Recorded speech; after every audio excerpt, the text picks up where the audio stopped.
Hi, I'm Mike Mercer. I'd like to welcome you to Empower You. Um, Tonight's discussion will be with Tahmineh Dehbozorgi, and she is an attorney with the Institute for Justice, which is it's a nonprofit public interest law firm in Virginia. And they fight government abuse of power and fight to preserve the Constitution.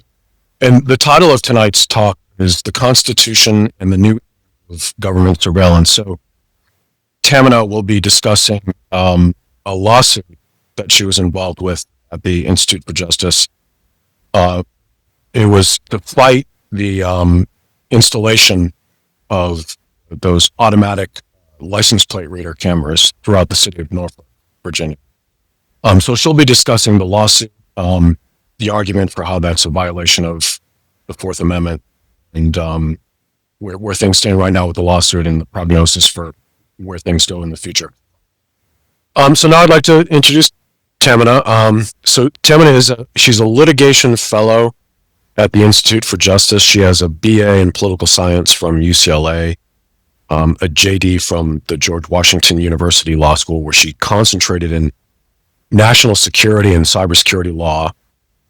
She's been published in Fox News, National Review, and other similar publications. And she actually was born in Iran, and on the 4th of July in 2015, she came to the United States and has, I understand, been here ever since. So, Tahmineh, I'd like to welcome you to Empower You. Thank you so much, Michael. And again, thank you so much for talking about the history of Institute for Justice. Our clients are bread and butter of our practice, and we're always very proud of many brave individuals who stand up not just for their own rights, but for the rights of other Americans. And these are the rights that are so important. Things that our founding fathers actually founded this nation upon, things that they experienced being violated by the British Crown, and they wrote the Constitution to make sure that this doesn't happen again. But as we've seen over and over throughout our history, the government has always moved to actually violate more and more of our constitutional rights. So, and I guess here we are, the last line of defense to actually make sure that the words on in the Constitution are not just dead letters on a paper, and that would not be possible without our wonderful clients. So today we're going to talk about. Tahmineh, I just want to tell the audience. So we will be taking questions. I'll be monitoring the questions, and if they're appropriate for me to ask in the moment, I will. If it seems like we should hold them off to the end, then I'll do that. But so Tahmineh is going to give a presentation, then we'll take the questions. So. Okay. So I'm going to talk about some of our very new areas of law that are actually a continuum of what we've been doing so far when it comes to property rights. So one of the interesting areas that we've been recently litigating is fighting against pervasive government surveillance. And this is, and I'm going to explain a little more about why this is related to property law, because, as you probably heard from previous speakers who talk about the Constitution, our Constitution is not written, like its clauses and its different parts are not written in isolation. At the end of the day, the main thing that our Constitution is protecting is life, liberty, and property, and government should not be able to deprive Americans of those things without following certain procedures and going through certain hoops, especially when it comes to searches and seizures and deprivation of property afterwards, has to go through several branches of government, and those are all there for a very specific reason. So today we're going to talk about why this matters and why Institute for Justice has entered this area. And I understand that in Ohio this is also becoming a very important issue, as there are a lot of surveillance cameras and automatic license plate readers that are popping around your state as well. So my wonderful colleagues here spent a good amount of time explaining what Institute for Justice is, way better than I can say. But yes, we're a nonprofit public interest law firm. We work nationwide. We have offices across the country, and our mission is ending government abuse of power and securing constitutional rights for Americans.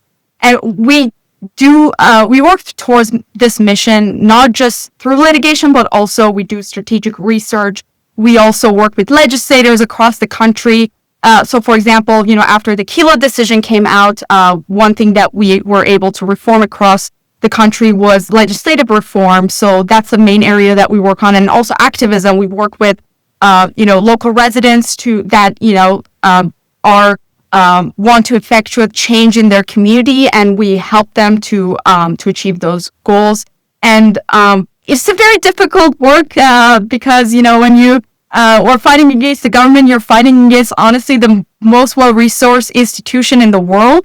But we've been quite successful thanks to our wonderful clients, and also the support of our wonderful donors that make sure that we have the resources to fight. And we win nearly 70% of our cases, and we have litigated 12 cases in the Supreme Court, and we have won 11 of them. So those are like very good. I would say those are really great odds. So the main part of the Constitution that we're going to talk about today is actually my favorite one, the Fourth Amendment.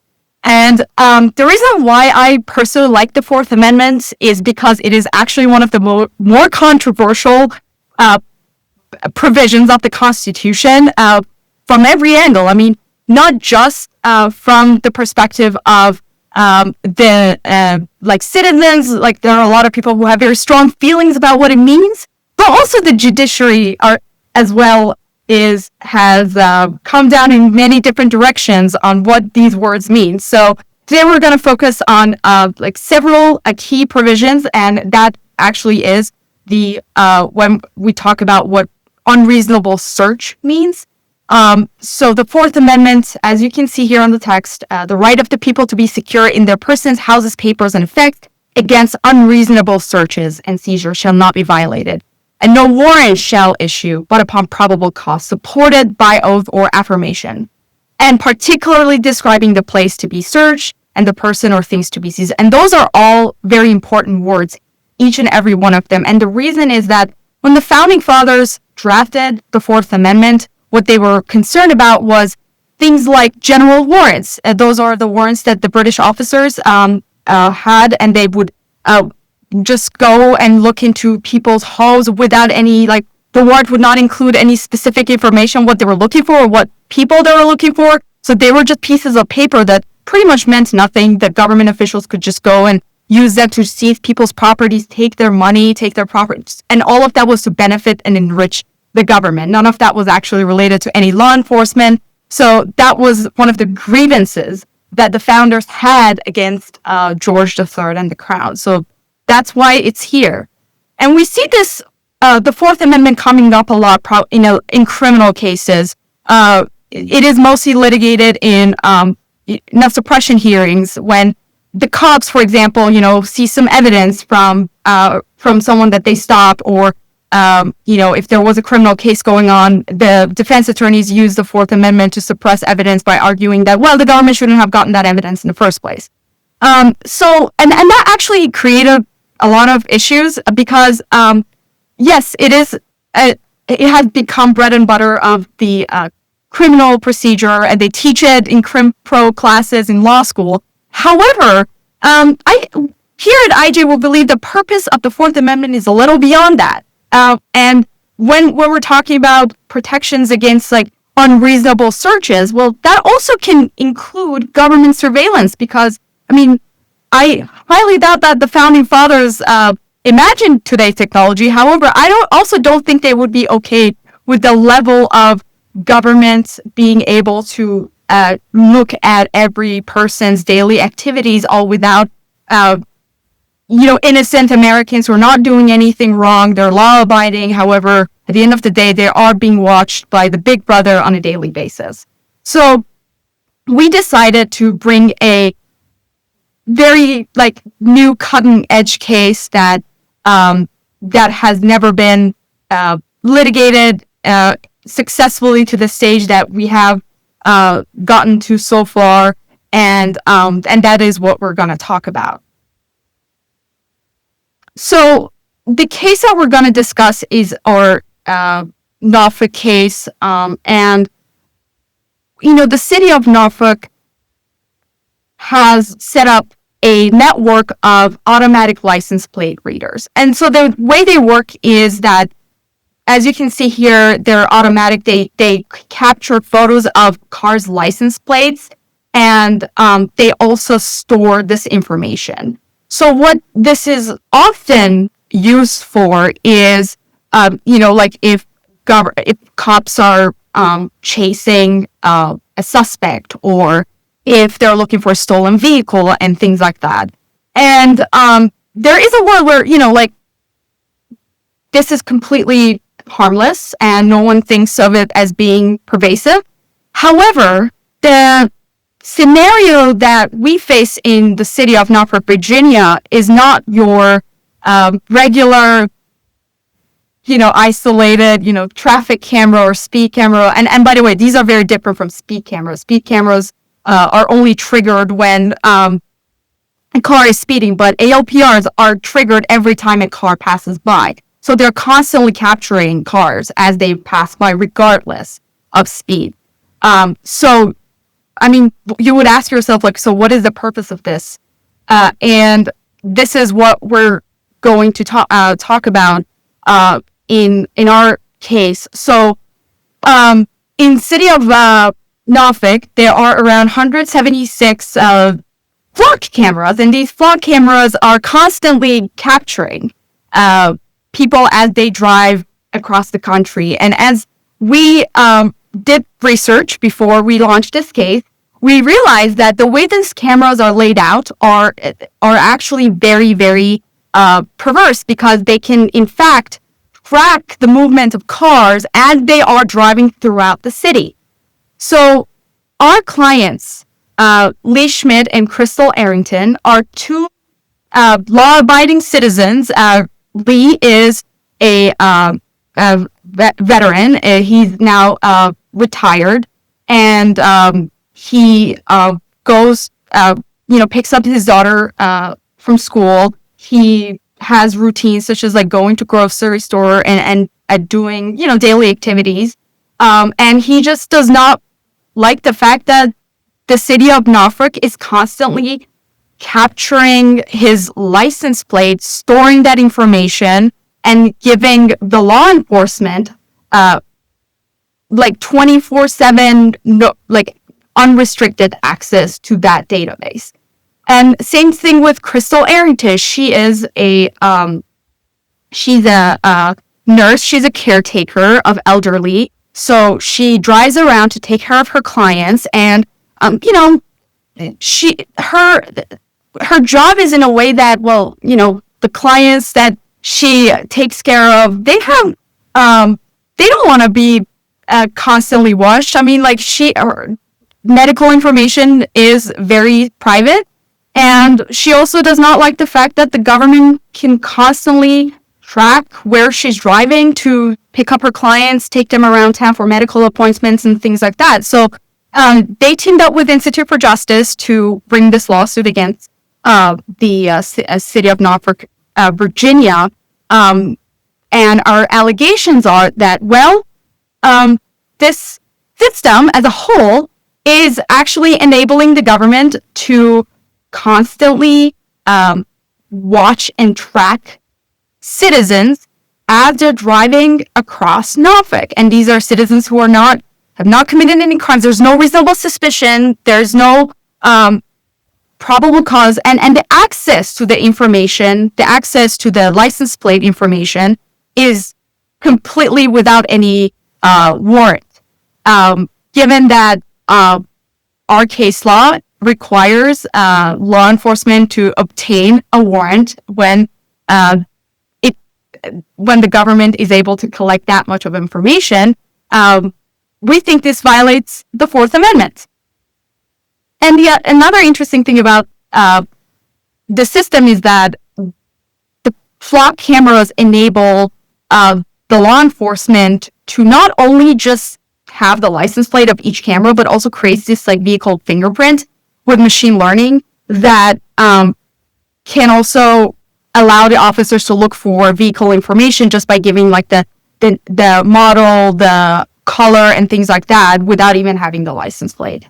And the worst thing about this is that any officer may track these vehicles for over last 30 days. When we first brought this suit, it was 30 days, but then Virginia passed the law and made it 21 days. We don't think it matters. We still think the fact that the law enforcement is able to retroactively track citizens by creating a pretty much a map of like where they're driving on a certain day by putting together where their cars were captured by flock cameras is a search under the Fourth Amendment.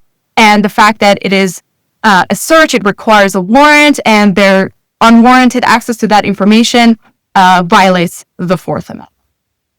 So we argued that this, as I said, like the collection uses a search and requires a warrant, and the fact that the Norfolk Police Department is using the flock cameras to pervasively track every movement of Norfolk citizens while they're in the city, it obviously violates their reasonable expectation of privacy.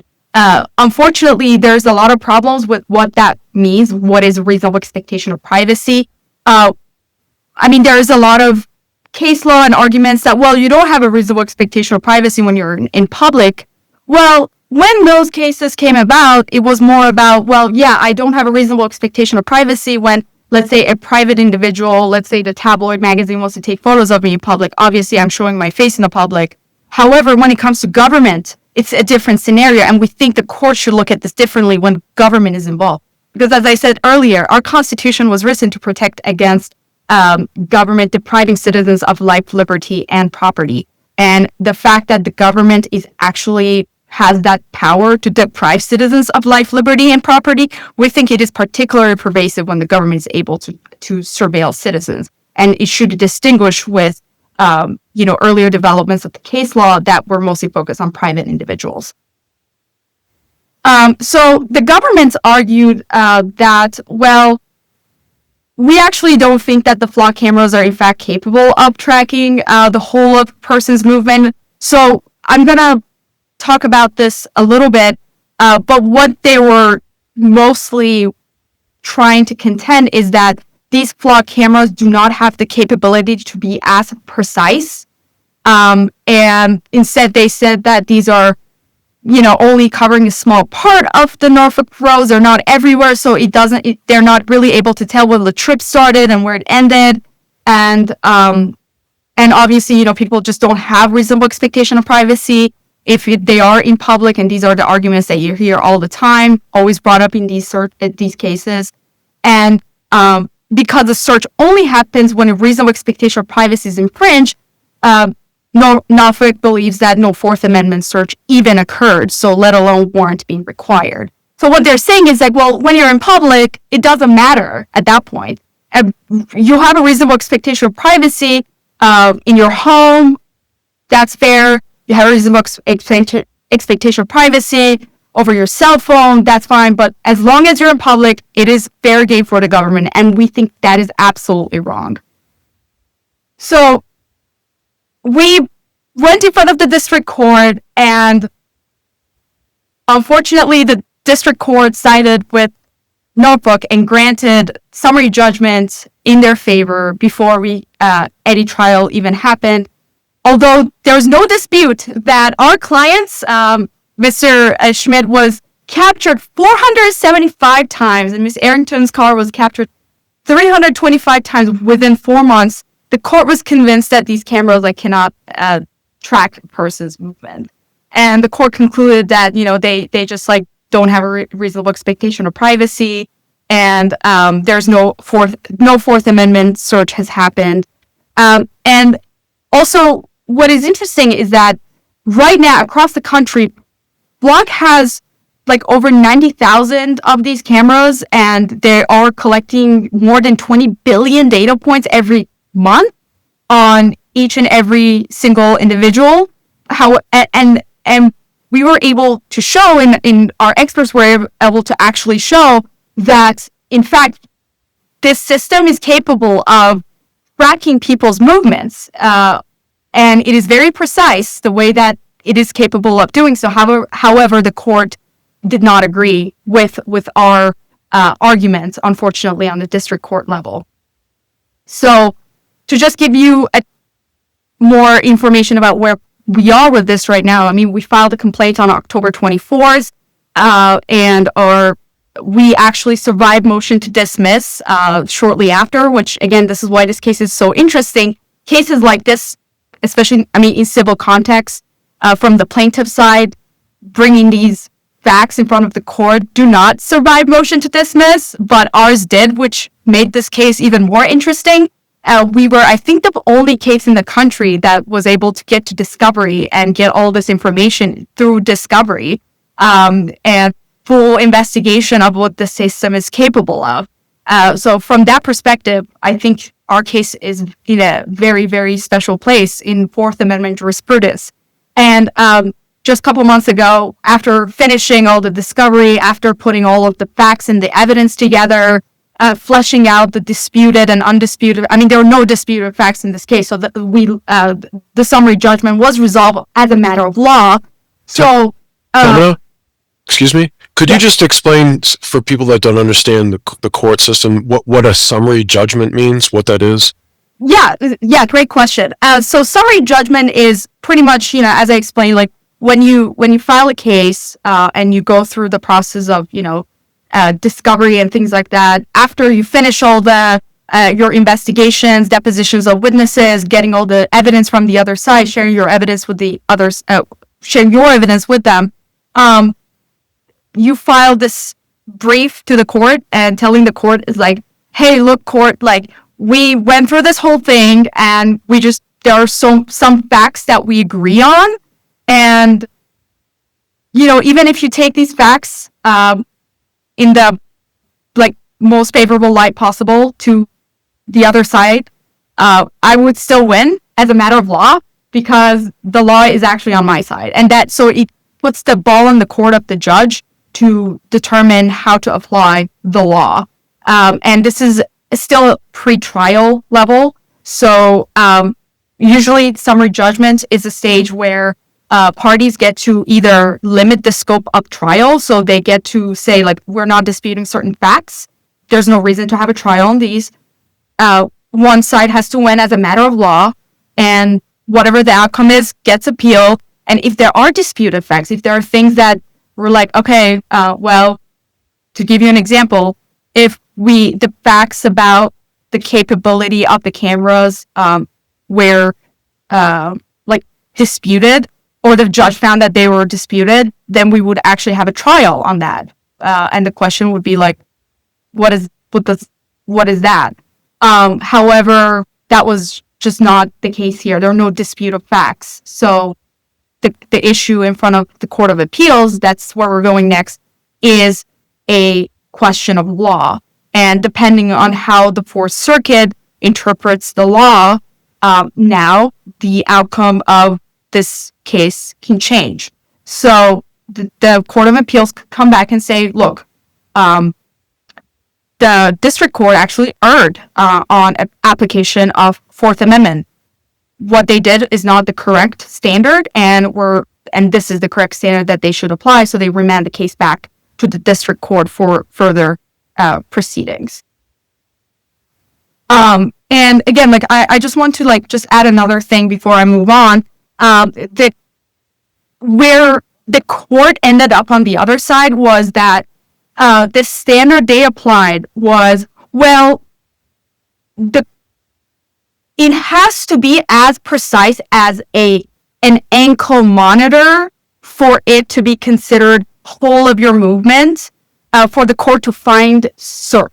That's what the district court said.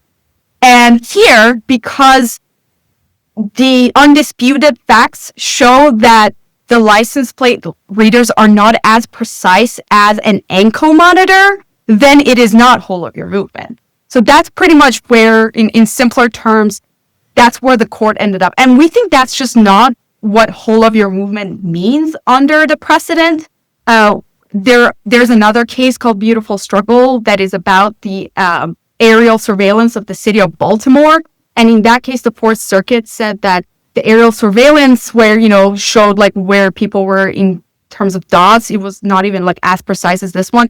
The court held that, that still triggered the Fourth Amendment's application. And here what we're saying is that the license plate, the flock license plate readers are similar, if not even more perverse than the AOP, than the aerial surveillance in Beautiful Struggle in the Fourth Circuit.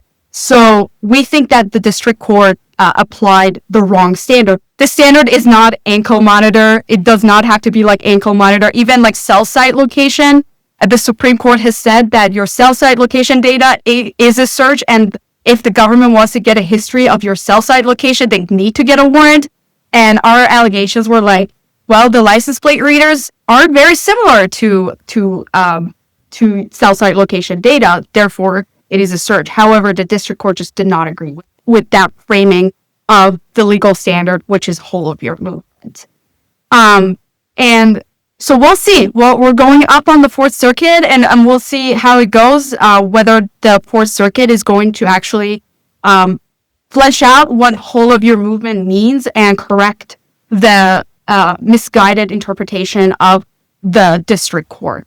However, I mean, this is important because we brought this as a test case in a jurisdiction where the number of flock cameras were high enough that actually would give government that full picture of where cars are driving, as our experts were able to show. But it is not just Norfolk, Virginia. As you'll see, like, there are these flock cameras across the country, and they are constantly tracking people as they're driving throughout their city. It allows law enforcement officers to access the driving history where someone was captured on this street and then the next street. It allows law enforcement to create, to actually make these determinations, put all these pieces of puzzle together to know where an individual went and what are their daily routines and habits are all.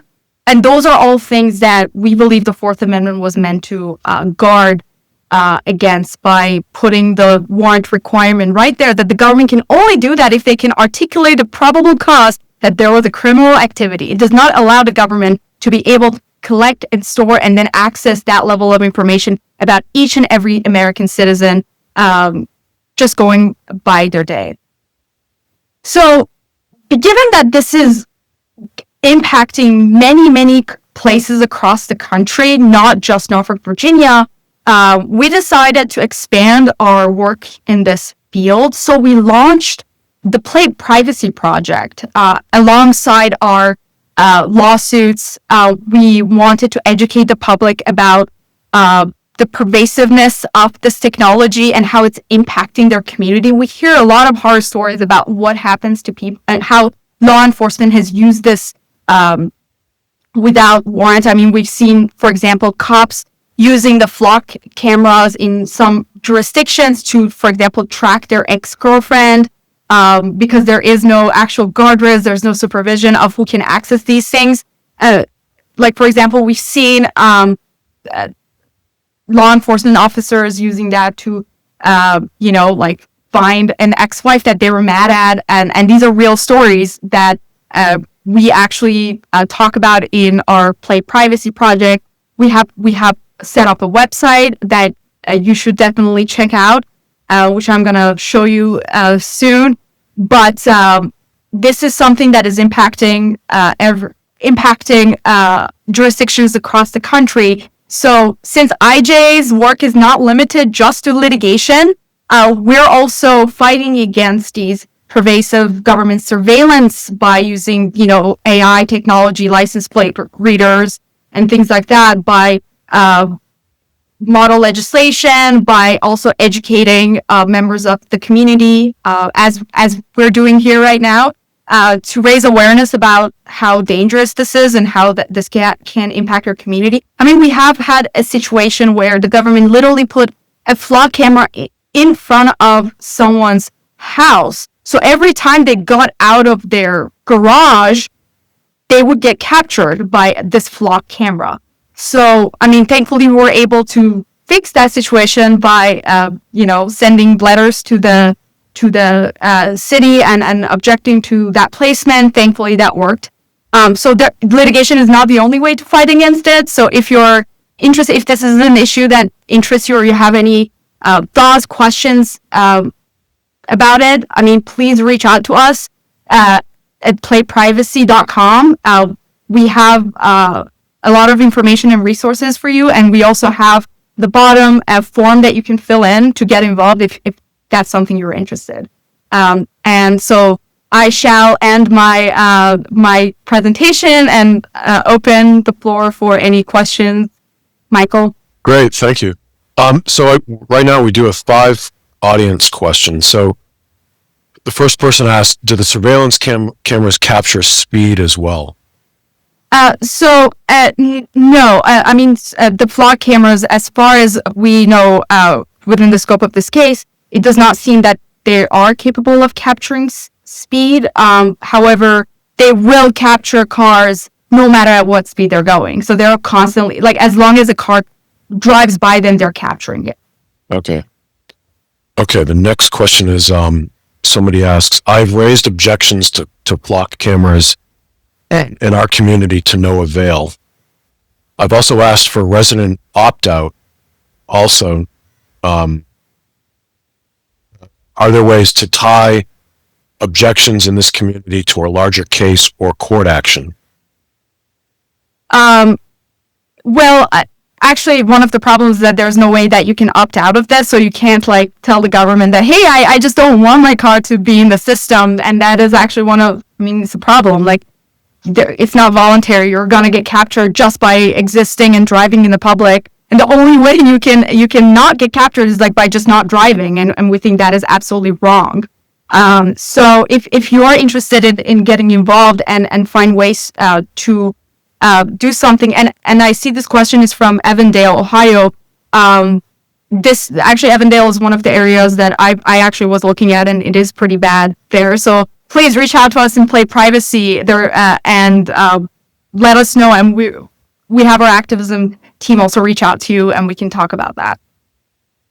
Okay, and then what are your thoughts about property owners that have cameras and voluntarily provide camera footage?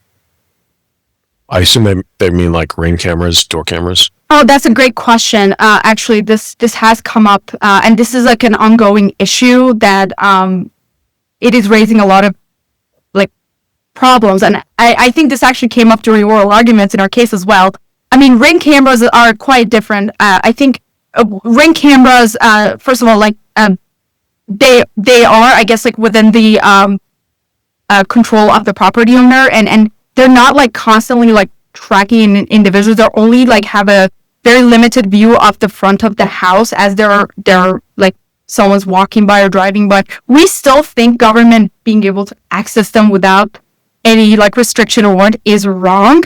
However, it is quite different from license plate reader because their capability is not as precise, and obviously the quality of the footage that they get is obviously not the same. But we still think one of the things that always comes up is the systems that law enforcement use actually integrate a lot of cameras. It's not just a license plate reader, but also they're using a lot of CCTV cameras, all these sorts of things together. They give the government the capacity to be able to make inferences of people's habits, movements, and things like that. And that is actually what we are. That is actually what this case is concerned about. So yeah. Also, again, and another difference between Ring and Flock is Flock footage can tie the car to a specific person with a lot of detail, but Ring is not capturing necessarily a specific data point that is actually can be tied back to an individual. So you need other information to even be able to use a Ring camera footage versus with an ALPR, you can actually just use that in combination with like some other data, and that can give you like a whole route of where someone was going. So all I'm saying is that the Ring camera is not able to give you a full picture of someone's like routines and habits and things like that. Although again, government's access to someone's Ring camera without a warrant we think is still wrong, because they can see when you're going in and out of your house at least. Okay. Someone asks, the flock camera service is a subscription, as I understand it, for businesses and private persons to pay to see. Is that correct? If so, what's to stop someone from tracking you? For example, if you're out of state and they know you are not at home or even at the grocery store, they could rob your house. Also, are all the states linked through the cameras? So I can repeat those if you... No, I Okay. can see it here. So that's okay. a great question, and that's something I actually forgot to mention, because also this was changed by legislation in Virginia. So the flock sys database is also shared across the states. So let's say if I drove in like Cleveland, Ohio, a law enforcement officer in Texas could potentially see that data as well without a warrant. So it is a national database. It's not just limited to a specific jurisdiction. So that being said, certain states like California, Virginia have like passed legislation that limits that. So for example, since we filed this lawsuit, Virginia is no longer allowing data sharing outside of the state of Virginia. However, the Virginia's own in-state network is still shared with other law enforcement agencies or other like entities that are actually subscribing to the database. So to answer a question, yes, you're right. Private businesses, we've learned that like low-income housing communities, like a lot of those places, like for example, are becoming subject to this a lot more than other places, because Flock is marketing their system to like private individuals and private businesses. Like for example, we see donor sites across the state. Like strip malls are setting up these flock cameras. Actually, the strip mall by my house in Herndon, Virginia, has 2 flock cameras staring as people drive in and out of the strip mall. And I can tell you that area is full of immigrants. It's just like full of immigrant communities. And obviously, like, you know, they don't feel safe. I mean, coming from a background where I know what government surveillance means, like it just obviously is not it doesn't feel safe. So yes, it is a problem. Depending on the state law, the access can just be without any limits, and it can go for 30 days. But again, it all depends on how state law limits the access to the data. Okay. Next question. So is it a good thing for us, we citizens, that we got past the motion for summary judgment? Yes, absolutely. It is a good thing because it shows that, you know, as I said earlier, I guess the question was like past summary judgment. Well, we're appealing the summary judgment, but we got past motion to dismiss. So if the question was about past motion to dismiss, yes, it is good that we got past motion to dismiss, because it means that, you know, citizens, private, like plaintiffs, as civil rights plaintiffs in a civil case, can actually bring these arguments now in front of the court, and their case would not just be thrown out of the court as it has been for the past, you know, since the beginning of this whole area of law.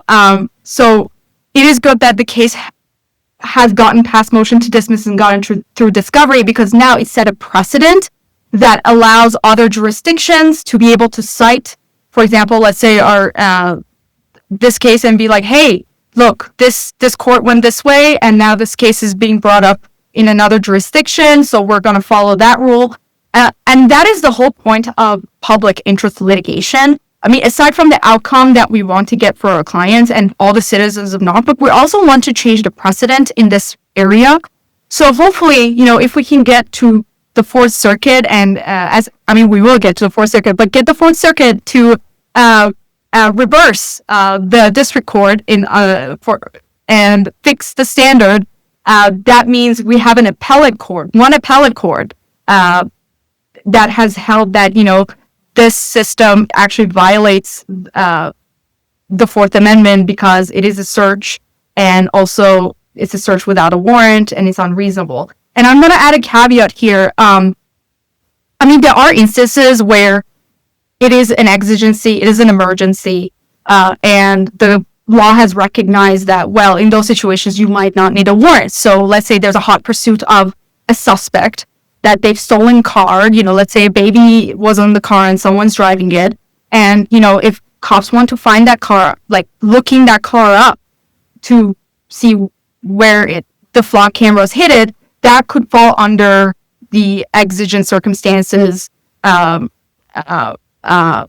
situation where it doesn't require, it's an exception to the warrant requirement. In a scenario like that, we might imagine that, it's not really a violation of Fourth Amendment. But here, the way our case is set up is law-abiding Americans who are not violating anything, they're just going by their day, and they're constantly being captured by these license plate readers, and their information is stored in a database, which is accessible for 21 days retroactively to law enforcement officers in the state of Virginia.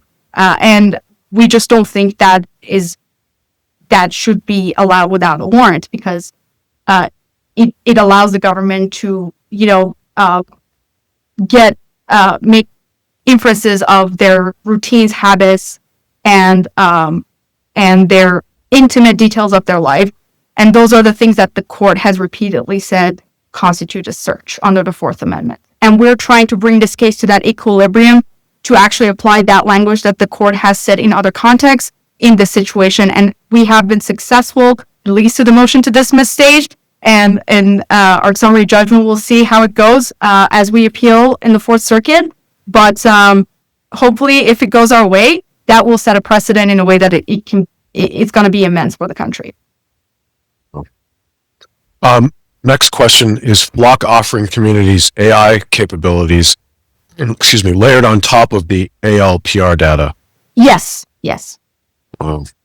So, Tahmineh, do you know, are they doing, so when a police department uses these cameras in a city, do they have like automated profiling through AI or other non-AI software?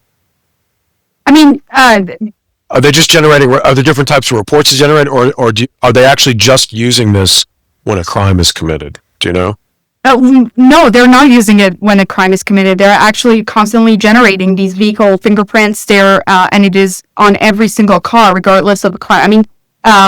They're alleging that they're only using it in a situation where crime is committed. However, at that point, the response is, well, why don't you just get a warrant? If there is a crime committed, you can actually articulate a probable cause to a judge, but they're not doing that.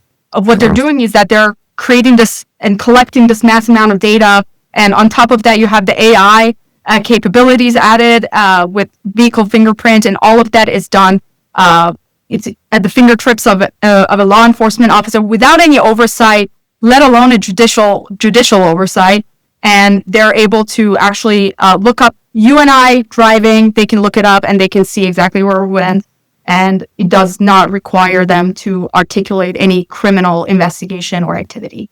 So one argument that I assume you could make would be that it's okay if they collect the data, but they can't analyze it until there's a specific crime and they get a warrant to analyze it. Is that? I think that can be like one of the arguments that like the access itself is, but we think it's both. We think it's both the collection and it is the access. We think both of those are pervasive. Okay. And because, again, like going back to even the reasonable expectation of privacy, which is not a case that we at IJ favor really, but even going with that, it creates some sort of sense of unsafety in each individual, knowing that the government is collecting that information. And we know that the databases are not secure, like they're constantly getting cyber attacked. And that's another layer of harm that can be caused. So we think both collection and access actually together lead to the Fourth Amendment. Without a warrant, could lead to the Fourth Amendment. Right. However, I understand the fact that, the access is what leads to everything. But we think the collection is also a problem. Are domestic violence statutes being adapted to acknowledge threats of misuse of the cameras? Actually, I'm not aware of that. Okay. And then someone else just makes a comment to what you were just saying, that collection equals access to. Yeah, I mean, the easier it is to collect information is now leading to the erosion of Fourth Amendment, because the courts are saying that, well, it is easy. It's not that big of a deal. I'll just use another example of collection. For example, DNA is a good example. The court has said that the fact that swabbing someone's mouth is not really like hurtful or harmful or anything, like unlike, let's say, drawing someone's blood, that's not really like that doesn't make it like to be an unreasonable search. And the answer to that can be like, sure, but that should not be where the court should focus on. The fact that the collection is seamless and harmless would actually make it even worse. But the courts seem to think that if the collection is done seamlessly without, you're not even noticing, it's not going to harm you or anything, that actually should be factored into analyzing whether search occurred and whether it's reasonable. And we just don't like that, because again, DNA is another example. It is kind of seamless and without a pain or anything, but it can reveal a lot of information about your entire parental lineage as the government collects and then accesses that, analyzes that information. Two more questions have come up here. So could cameras be used to enforce lockdowns? I'm not sure what that means. I think they're thinking of like COVID lockdowns, or if we had something that I guess not COVID, but if martial law, or we're not allowed to leave home or something, right? Could they be used to enforce that sort of thing? I mean, I know that the plug cameras were not around during that time, and I hope not. I hope hopefully that's not what they're. But honestly, surveillance systems like that can actually be like purpose and abuse in a lot of creative ways. I mean, government has never come short of that. I mean, we saw your car like going this direction, and then suddenly out of nowhere there's a fine or a violation, or some cop stops you somewhere searching your car. So actually, this is another reason it's important to have guardrails against these systems, because it can change its purpose and end up in the hands of, outside of the scope of just criminal law enforcement investigations. Another question: how is this LPR data any different than potential data collection from GPS devices operating in most cars today? Great question, and this is something that also went into the analysis of the pervasiveness of this technology. The Supreme Court has said in a case called Jones that GPS is very precise because it can track where a car is. However, the case that the Supreme Court was concerned about was about government putting an external GPS on a car. However, here, I think when it comes to the GPS is inside the cars, I believe that if law enforcement wants to access that, they need to get a warrant, because it can actually give the history of where the car was driving, and that I think would actually trigger some of the other Fourth Amendment cases in that regard. I mean, there is a case law that says GPS information, accessing GPS information that gives a picture of a certain period of time, driving. It's so precise, so it's a search. So from that perspective, it is similar to that. Here, however, one could argue that, well, it can give very similar information to a GPS. However, it might not be because block cameras are not everywhere in the city. So, as the court has recognized, it might not be a place where it shows the start and end of your trip like GPS. However, it is in enough places that cars drive by regularly that is enough to show daily routines and habits and intimate information, that its warrantless collection and access amounts to a pervasive surveillance in violation of the Fourth Amendment. Excuse me. Is there any way for a regular citizen to get information from a flock camera? Like, how do we know our data? How do we know our data is being collected? So for that detailed information, you should definitely check out our playprivacy.com. And we have a lot of resources. For example, there is this website about deflock.me, and they have like all these interactive maps and information about that. I know that some people have done like FOIA, and I think that's another route that you can take. But all of that is all the detailed information is in our playprivacy.com. So if you're curious about that, definitely check our website out. And if you have any questions about that specifically, because again, I hate to say it depends question. We're happy to help you. Do data brokers have access to the surveillance video? I hope not. I mean, they say that this information is secure within the flock database, but who knows? Especially given the emerging AI technology, it is changing on a daily basis. Excuse me. Next question: how are the Chinese accessing the flock location database? Was there like a specific thing about that? I don't think I'm aware of it. I don't know.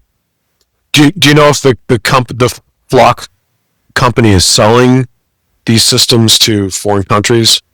I'm personally not aware, but also I would not be surprised, because at the end of the day, they're claiming that we're just selling a certain technology, like hardware, like mostly like software and hardware and things like that. Again, like part of our complaint, we had allegations that the databases actually put a lot of sensitive information at risk of hackers. And, regarding like the Chinese access, I mean, we've heard a lot of horror stories about foreign adversaries launching cyber attacks in our infrastructure and things like that. So the courts have not recognized that as a tangible harm that you could sue over, because it is hypothetical, right? It hasn't happened, which also is another layer of problems when it comes to cases concerning situations like this, is that the court thinks it's only a harm if it happened, and you can prove it that it happened to you particularly. There are cases such as there's a good Supreme Court case on this TransUnion, and you can see where the Supreme Court's head is with things like that. And I mean, it's not exactly about cyber attacks. It's about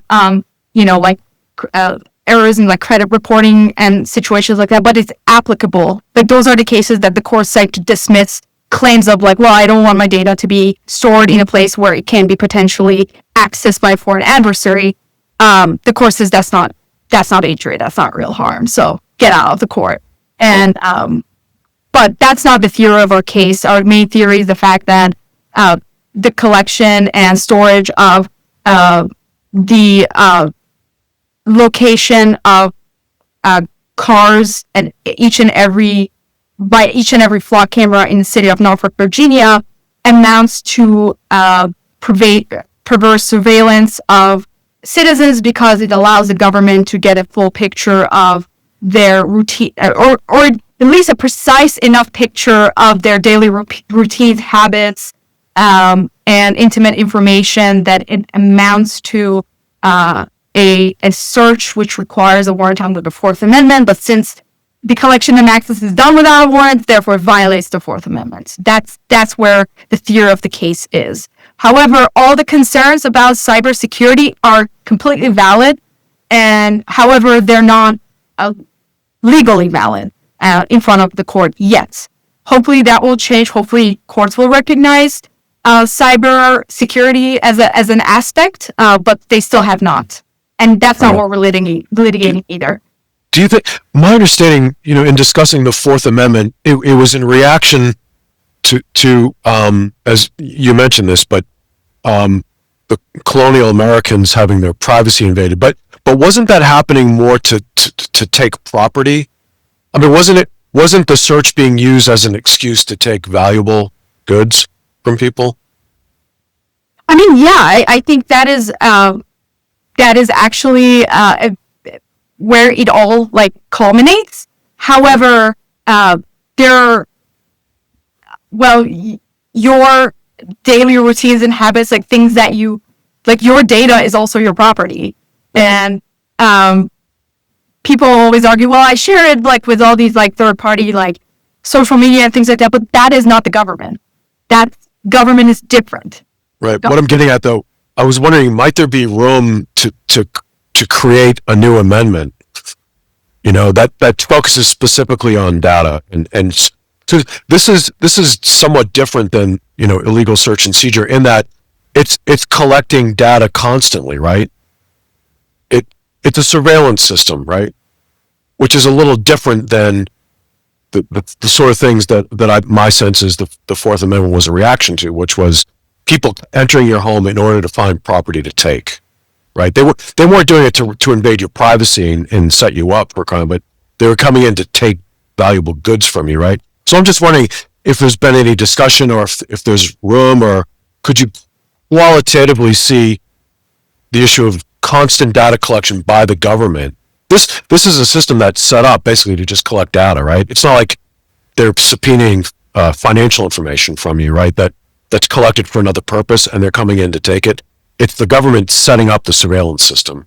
So I'm wondering if they could be parsed in a way with a new amendment or a separate law that directly addresses this, Well, our position on the Fourth Amendment is that in fact, the Fourth Amendment does protect against these mass surveillance schemes that the government sets up. And the reason is that, yes, the whole down the stream deprivation of property is for sure a concern. That's why the upstream surveillance scheme should not exist without any judicial oversight, especially if it's in a situation where you and I, like people who are not under investigation, are constantly being watched. It's almost like saying that, back in the colonial era, I mean, speaking of general warrants and things like that, I mean, they could just go to everyone's house and just search. Yeah, maybe they wouldn't pick anything up, but the fact that they could come to your like business and house and things like that was by itself, I think, like is an analog to surveillance, right? Like, right. Many people were not criminals. Maybe they didn't even have valuable property for the government to take, but they were still under, it's almost like they're always under threat of one day government knocking on their door and just like going through their stuff.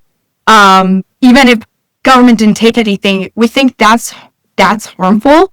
And that is, I mean, the founding fathers just had an issue with the executive's unbridled, unfettered discretion to be able to exercise that amount of surveillance power over people. And and that's why we actually think the reasonable expectation of privacy, as you noted, might not be the best way to put it, because it doesn't capture that. However, as I'm gonna, go back in slides and to the Fourth Amendment. Nowhere in the text of Fourth Amendment you see the word privacy. What you see in the text of Fourth Amendment is the word to be secure, and right. Security is a very different, historically been understood differently from privacy. And there's no such a thing as privacy in the Fourth Amendment, and that's why that's why we think that the Fourth Amendment itself should capture surveillance systems set up by the government that enable the government to have that top down ability to without any sort of oversight get away with being able to watch every single American citizen. Right. All right. Well, our time is up. So we really appreciate this. This was fantastic. We got a lot of questions too. So thank you. Yeah, and again, like if you have any more questions, feel free to contact us in playprivacy.com, and we're happy to chat with you. All right. Thanks so much. Thank you so much for having me. Okay. And I want to remind people that this Thursday, the Jesse Owens talk should be fantastic. So we hope you'll join in. So thanks a lot, and go out and empower you.